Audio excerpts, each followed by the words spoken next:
Latest report ng COA, inilabas na. Paalala sa mga anti-Duterte dyan, paki-scroll na lang. Baka pag nakita nyo ang inilabas ng COA, baka isa kayo sa magiging ampalaya. Opo, o ito sa post ni Mark Anthony Lopez, pinost po niya. Ayan ha. Galing po sa COA po yan ha. Ang sabi po niya dyan sa post niya, Peeps! Ito po ang latest audit report para sa Office of the Vice President of the Philippines covering the calendar year 2024. Noong 2023, napakaganda din ang resulta.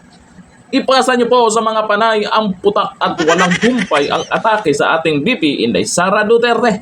Baka may masmasan na o matauhan. Ang nakalagay po dyan, ito po, makinig kayo yung mga gustong ipa-impeach si VP Sara dahil sa confidential fund at kung ano pa man, pero yung 1 bilyon ang confidential ngayon. Sana all. Eto, COA grants OVP highest audit rating in latest report. Highest audit rating in latest audit report. Sus, mahi-hurts na naman kayo niyan. O baka naman babanatan nyo na naman si VP Sara. Yung COA ang naglabas niyan ha. The Commission on Audit or COA has awarded the Office of the Vice President. An unmodified audit opinion signifies that the OVP's financial statements are accurate, complete, and full compliance with government accounting standards and regulations. This rating reflects COA's assessment that the OVP's financial operations were conducted with transparency and accountability during the covered fiscal year. The audit opinion is a key indicator of good governance and sound financial management in public service. Ayun po yan sa isang post din po tungkol po dyan sa inilabas po ng COA. Hindi pa rin kayo tapos kung ano yung binabanat nyo kay VP Sara Duterte. Ngayon, sino nga ba ang tunay na magna? Yung bilyon ang pinag-uusapan, tameme kayo. Itong kay VP Sara, paulit-ulit na lang, pilit nyo pa rin ipamukha sa taong bayan na ang Duterte ang mga magna. Makikita nyo naman yung Duterte pa ang nakaupo sa Malacanang. Marami tayong nakikitang proyekto na ginawa. Pero ngayon, anyari na. Diba yung issue po ngayon ay puro budget na lang. Nasaan na? Sino yung nakinabang? Ba't ang laki ng budget? Utang? Diba? Pansin nyo ngayon? Yung problema natin ngayon? O hindi kagaya noon ang problema?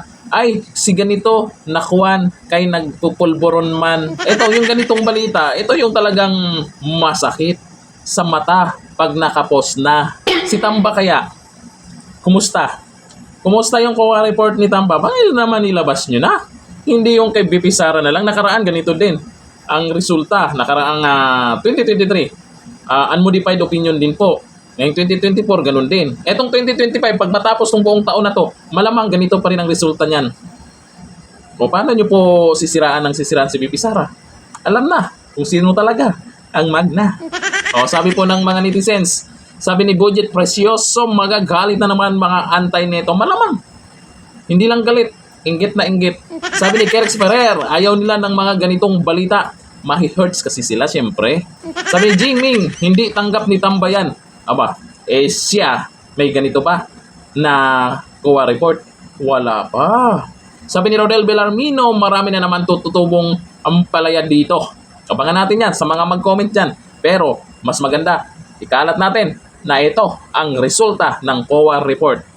Sabi ni Ibyang Naag, manahimik ng mga gigil na batikusin si VP. Magtrabaho na kayo, wag puro Duterte. Di ko lang alam baka naman siguro binoto sila o nanalo sila para lang batikusin ng mga Duterte, para ipa-impeach yung mga Duterte. Yun yung iba ngayon, di ba? Nakaabang na sila na dumating yung February kasi maghahain na ulit ng impeachment complaint.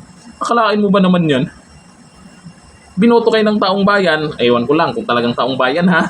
Ay yung ibang nanalo dyan sa pagka-congressman at iilan din sa pagka-senador. Puro kayo impeachment naman dyan. Magtrabaho muna kayo. Lagpasan nyo yung ganitong COA report ni VP Sara. May ganito ba kayo? Kung nagtatanong lang ha, tunin nyo na lang kasi si VP Sara sa 2028 kung ayaw nyo sa kanya. Pero maraming gusto sa kanya.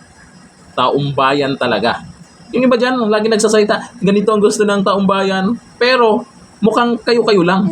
Ang taong bayan, yung nakikita nyo pag lumabas si VP Sara, yung organic na nakasuporta sa kanya, yung gusto na ang Duterte ay maibalik na. Yun ang taong bayan. Hanggang dito lang. Thank you. Bye-bye.